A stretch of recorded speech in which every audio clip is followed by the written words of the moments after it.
So hello everyone, फेरि पनि स्वागत छ हजुरहरूलाई मेरो डे 31 मिनी ब्लगमा।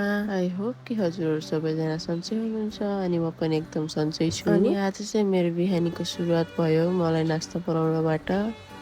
नास्ता चाहिँ केही पनि थिएन अनि अन्डा र ब्रेड खाएँ मैले चाहिँ। त्यसपछि मैले यता भात पसाल्दिएर म चाहिँ लागेँ आफ्नो रुमतिर। आफ्नो रुम चाहिँ यस्तो हालत भइरहेको थियो, हेर्न सक्नुहुन्छ। बिहान उठ्दाखेरि सबैको रुमको हालत सायद यस्तो नै हुन्छ होला। त्यसपछि चाहिँ साथीहरू म लागेँ आफ्नो रुम सफा गर्नुतर्फ नास्ता खाएर। मलाई चाहिँ खाना बनाउनु थिएन भन्दा मैले भात बनाइसकेको थिएँ, सब्जी चाहिँ थियो।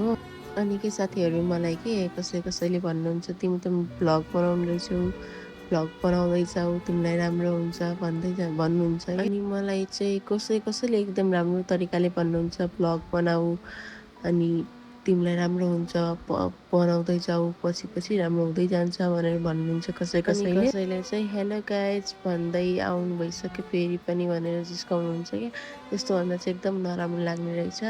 अनि कसैले भन्नुहुन्छ नि अनि भ्लग बनाउँदै जाऊ राम्रो हुन्छ भन्नुहुन्छ नि, त्यसपछि चाहिँ मलाई एकदम राम्रो फिल आउँछ कि। अनि त्यसपछि पनि त्यस्तो भएपछि बनाउनु पनि मन लाग्ने रहेछ क्या। त्यसैले चाहिँ हजुरहरू सबैले साथ सपोर्ट दिनुभयो भने भिडियो बनाउनु मन लाग्ने रहेछ के।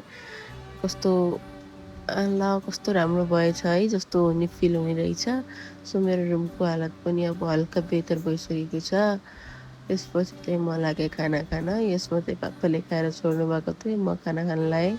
अन्डा गएको थियो हिस्सा आज मेरो हस्बेन्डले होटलदेखि लिएर आउनुभएको थियो। अनि मलाई खानामा चाहिँ खुर्सानी भएन भने मजा नै लाग्दैन क्या। अनि खुर्सानी भात खाँदै आजलाई मेरो मिनी ब्लग यति नै। फेरि भेटौँ अर्को भिडियोमा।